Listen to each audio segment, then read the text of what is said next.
I am a 27 years old female, used to be an escort from 18 until I was 23.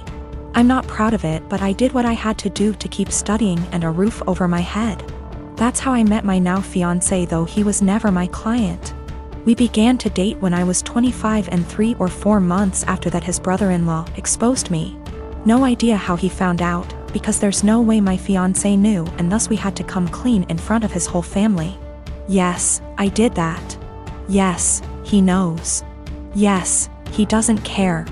It was 2 years ago. At that time, we got over it. After that there was a span of 3 to 4 months in where my mother-in-law and some of my fiancé's aunts and cousin police their husband when I was around. It was really weird tbh, because this dudes were like 40 to 60 years old and I wasn't that desperate.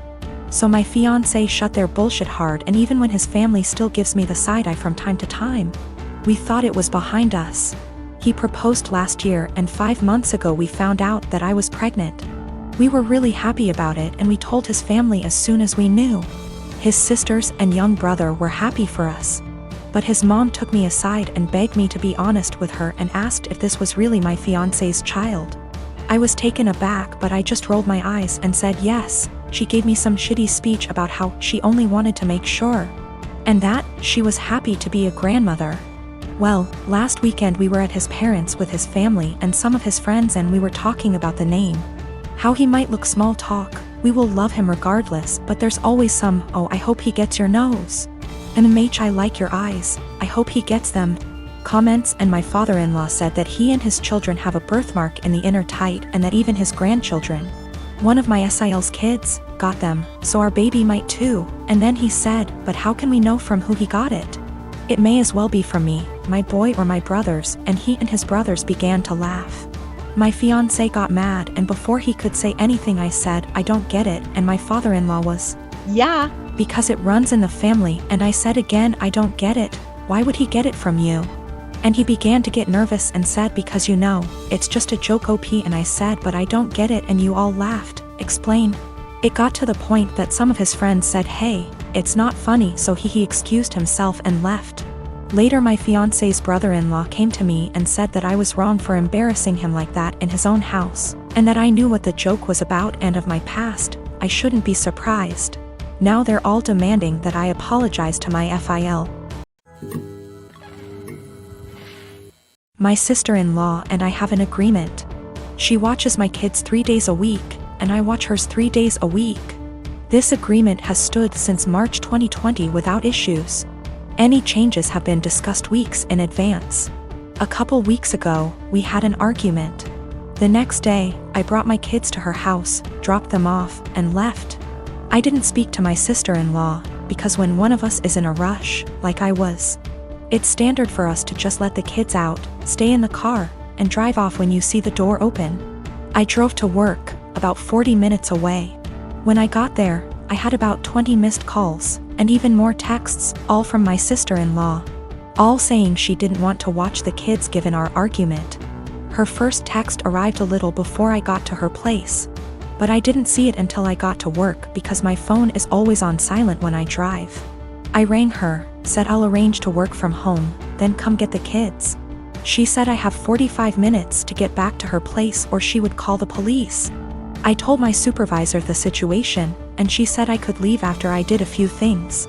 This delayed me 20 minutes.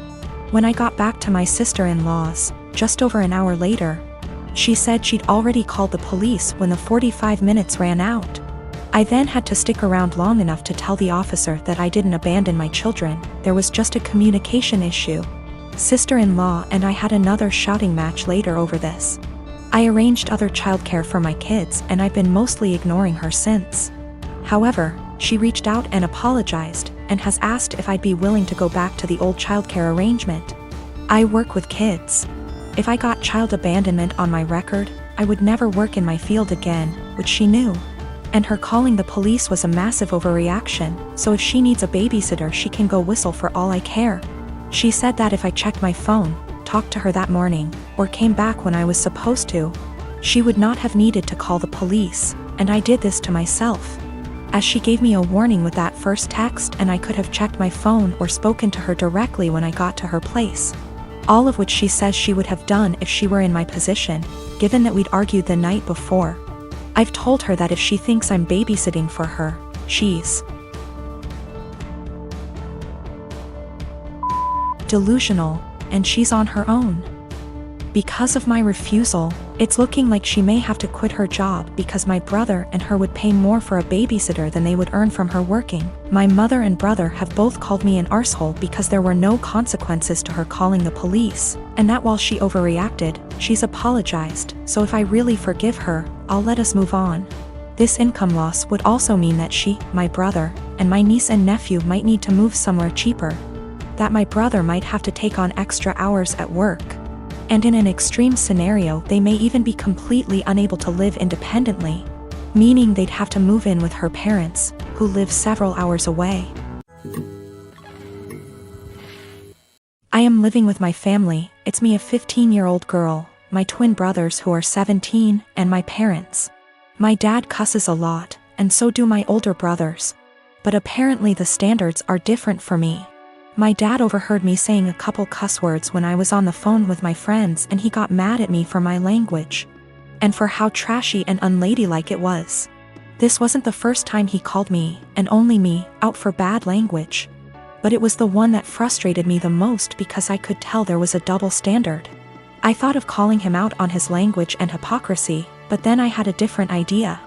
I said that, yeah, it was a bad habit I was forming and didn't want to make a pattern. Because if I got in the habit of cussing a lot, that wouldn't make me come off well when I start getting jobs or going to college. And as I was growing up, I wanted to learn how to speak respectfully and intelligently. But it was hard to keep from bad habits when I heard him and my brothers having potty mouth syndrome so often. They're setting an example whether they realize it or not.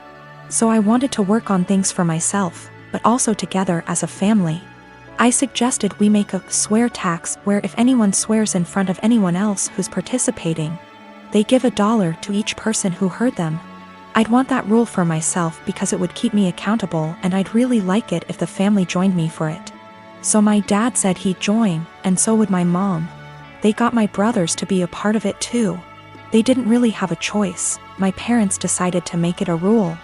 I know it's kinda petty, but I wanted to make the point that my dad and brothers swear a lot and I almost never do. In the few months we've had the rule, I've gotten about $250 from hearing my dad and brothers cuss. And have not sworn once.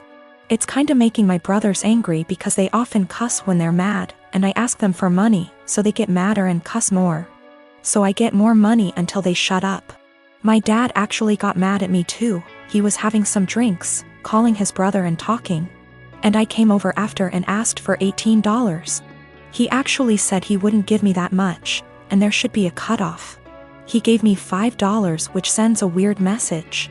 Like swearing is bad, unless you want to swear a lot, then it's cool. I did it because I know I swear the least out of my family, but I was the only one getting in trouble for it. My son Simon, he is 16, moved out of the room he used to share with his little brother and got his own room a few months back. Ever since, he's been complaining about his mom barging in without knocking and interrupting his sleep and studying. Sometimes when he's changing. I know that she's his mother, but he says he's got his own room and has a job and is learning to become an independent adult, but doesn't feel like his privacy is being respected even when that's his mom. He says he's not a kid anymore and is entitled to at least get a knock on the door before she comes in. He was getting tired of her not listening to him, so he came to me and said, "Dad, you need to help me set some clear boundaries with Mom." So I spoke to her about her need to knock before entering Simon's room. She was like, "What? And no, we're family, not strangers. Do you really expect me to foolishly knock on the door 5 times a day? That's ridiculous. Also, the knocks doors in their own home?" I told her my family, for instance. She made a face, then went on a rant about how my family hate each other's and the way they treat each other's like they were strangers is shameful. I told her family or strangers, it's about respecting one's privacy. We had an argument about it, and I told her if she wasn't going to stop with the barging and refuse to knock on the door before entering, then our son will get a lock. She did it again at 11 p.m. She barged in when our son was asleep. He jumped up because he got scared. Once he told me this, I told him to go ahead and get a lock and pay for it with his own money. There was literally no other way. My wife saw it and got upset, and my brother was visiting when she was raising her voice at me if I really went ahead and got a lock for Simon despite her disapproval, and said that I caught her off guard and it's not okay.